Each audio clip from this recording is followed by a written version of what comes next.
Alors, pour vous aider à prendre en main le synthétiseur Massive, on va venir passer en revue les différents réglages à l'intérieur.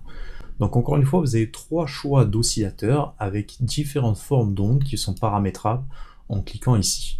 Donc vous verrez que vous avez déjà les formes d'ondes classiques qui sont disponibles et vous avez des nouvelles formes d'ondes qui sont numériques puisqu'on est sur un synthétiseur entièrement numérique actuellement. Donc un synthétiseur analogique hardware va être assez limité en termes de choix de forme d'onde. Là, on voit qu'on a quelque chose de beaucoup plus complexe, un synthétiseur beaucoup plus récent qui offre des possibilités beaucoup plus larges qu'un synthétiseur classique. Donc je vais vous expliquer un petit peu de quoi il s'agit, mais c'est ici qu'on va pouvoir modifier la forme d'onde qu'on va choisir. Donc on a trois oscillateurs, on a une section modulation oscillateur, on va pouvoir rajouter du bruit, du feedback, un choix de filtres avec les deux filtres qui sont présents ici, une section amplification et deux inserts également qui sont présents. Pour que vous puissiez comprendre de quoi il s'agit, voilà, vous pouvez passer de preset en preset pour passer ici, mais sachez qu'il vaut mieux partir sur un init pour mieux comprendre comment fonctionne l'oscillateur en question. Donc ici, on va pouvoir choisir donc l'oscillateur en question. Donc là, on est sur un Squarzo 1. Vous avez la possibilité de modifier la position de cette forme d'onde, cette table d'onde, son intensité, plus ou moins d'intensité, et une amplification qui va contrôler le volume en sortie. Vous pouvez avoir le choix entre trois oscillateurs, donc vous pouvez cumuler vraiment les formes d'ondes, des formes d'ondes qui sont soit classiques, soit beaucoup plus expérimentales, avec l'ajout de samples, etc. Donc ça, c'est une possibilité qui est vraiment due au fait qu'on est à l'intérieur dans un plugin. Donc là, on reste totalement en numérique, encore une fois, donc en choisissant le type de table d'onde.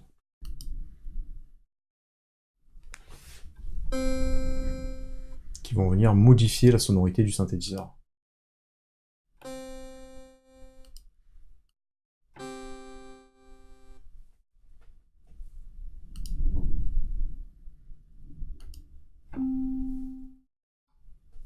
Ici, on a la possibilité donc de modifier le pitch du son, donc rajouter plus ou moins de pitch au son. On peut dépitcher la forme d'onde. Là, on a toujours la possibilité dans Massive, c'est une particularité encore une fois, d'avoir deux formes d'onde cumulées. Donc là, on voit qu'on a une sinusoïdale ou une forme de triangle.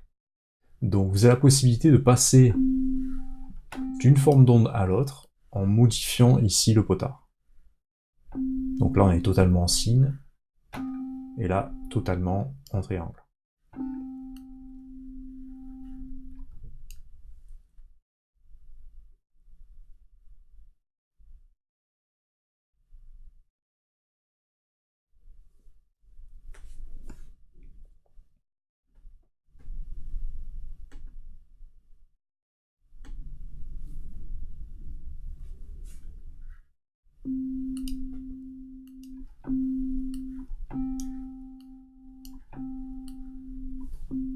Là, on a un choix d'intensité, donc on est en spectrum, en band plus, en band plus ou moins, en band moins, ou en formant.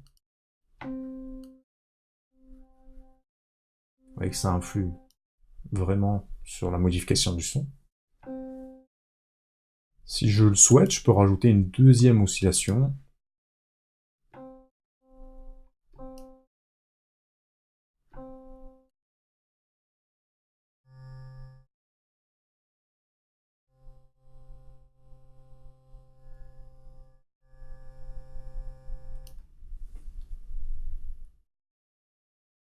On s'aperçoit que ça modifie considérablement le son en rajoutant un deuxième oscillateur. On pourrait rajouter du bruit si on le souhaite.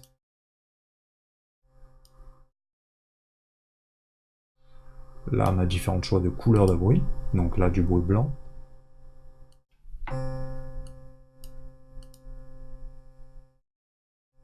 Métallique. Donc là, ça serait comme un tone, hein, ça modifie un petit peu l'aspect fréquentiel du son. Je vais venir modifier l'intensité. Alors, de quoi il s'agit? Spectrum, ça va jouer sur la qualité spectrale du son. Un peu comme un filtre, en fait. Ça va atténuer certaines parties, les parties les plus hautes du son, par exemple. formante.